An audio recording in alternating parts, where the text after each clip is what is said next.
There's so much more that could be said, but no one could say it better. And we are awfully blessed that she was able to come and join us today. It's just not true that children are not wanted. Children are wanted. And as a pro-life movement, we've got a lot of work to do to make sure that we can bring this horrible scourge to an end. I want us to continue here. I'm going to ask Stephanie Spidell to come on up to the stage. She's right here. Stephanie's a good friend of mine from Sacramento. So now, thank you very much for doing the honors. I want to, Wynette, you're going to have to put down the camera for just one moment. Wynette drove the entire family from Sacramento here. Everybody, say thank you. Wynette's a dear friend of mine. And she introduced Stephanie and I. We became fast friends. I am so grateful for Stephanie, her testimony. Again, tonight we're going to show her YouTube. I put her YouTube on DVD. And we're going to put it up on the big screen in the church in Alameda. Please see us afterwards. We can tell you exactly where it's going to be tonight at 7 o'clock. Please join us where she's going to be our primary speaker. But I want her to share just a little bit here about her testimony and introduce herself and her family.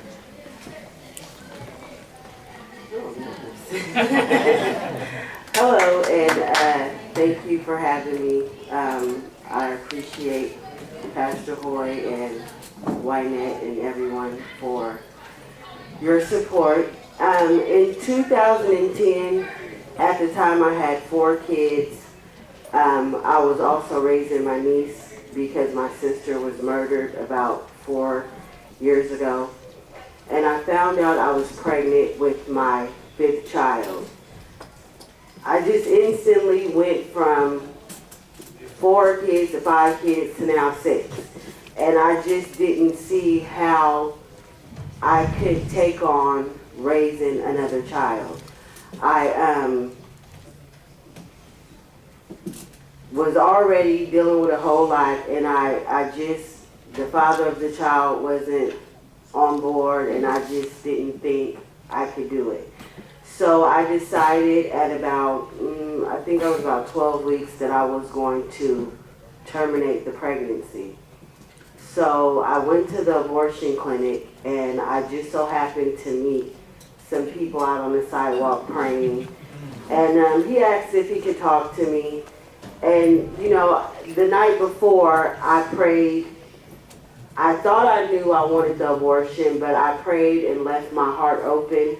And so the next day, I went and I met a man named Peter. And he kind of talked to me and told me how important life was. And so I decided that I would continue the pregnancy. So about 5.5 months, I went in for my ultrasound, to see what I was having. And I found out I was having a girl.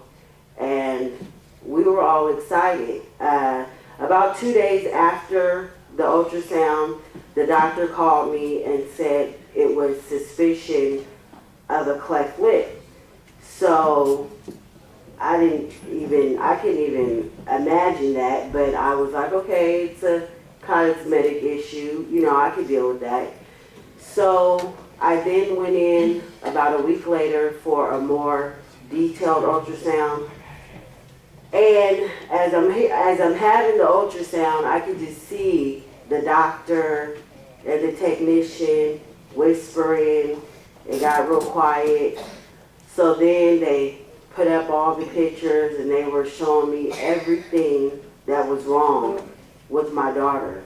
They told me she had a cleft lip, close-set eyes, her brain was not formed correctly. They diagnosed her with a condition called holoprosencephaly.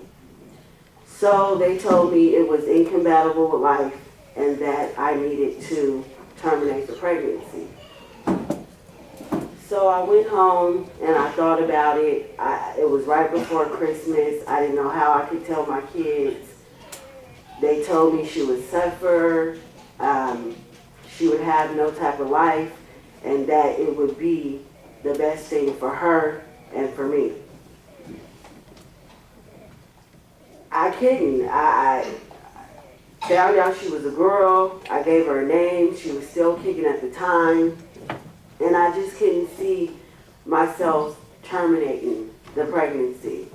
They kept calling me, harassing me to terminate. They only gave me two options. I had the option of a late term abortion, or they gave me an option of coming in on Christmas, allowing them to inject my stomach and stop her heart, deliver her stillborn, and allow them to do an autopsy on her for research. And I couldn't. So I had to file complaints. The doctors were refusing to deliver the baby. It was just like I was on my own. Out of the blue, another doctor contacted me and decided to take on, to help me finish out the pregnancy. So on April 12th, 2011, at 5:40 a.m., Kaya was born. And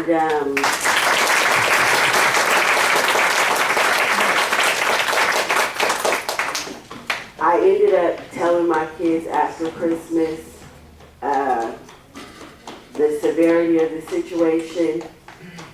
And surprisingly, it was like a no-brainer to everybody. It was like, we're just going to continue and let's just, see what happens. And so Kyra was born, and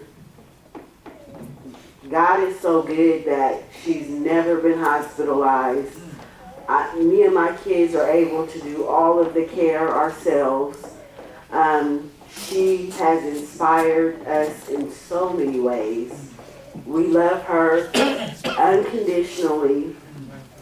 The doctors say she won't reach milestones. They actually they said she wouldn't survive the pregnancy, and if she did, she would only live for minutes or hours, and her maximum life expectancy was 6 months old. Kaya will be 2 years old in April.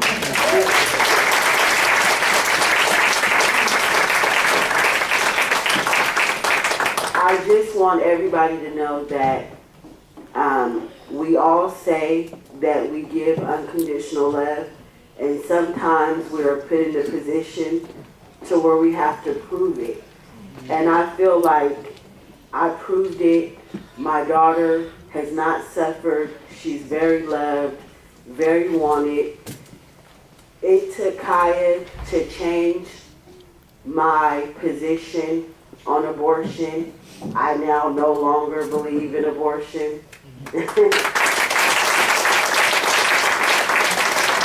And I want to tell her story every chance that I get. She has, like I said, inspired me and so many other people. And I'm very blessed to have her as well as my whole tribe who helps me and has showed me so much support. Thank you.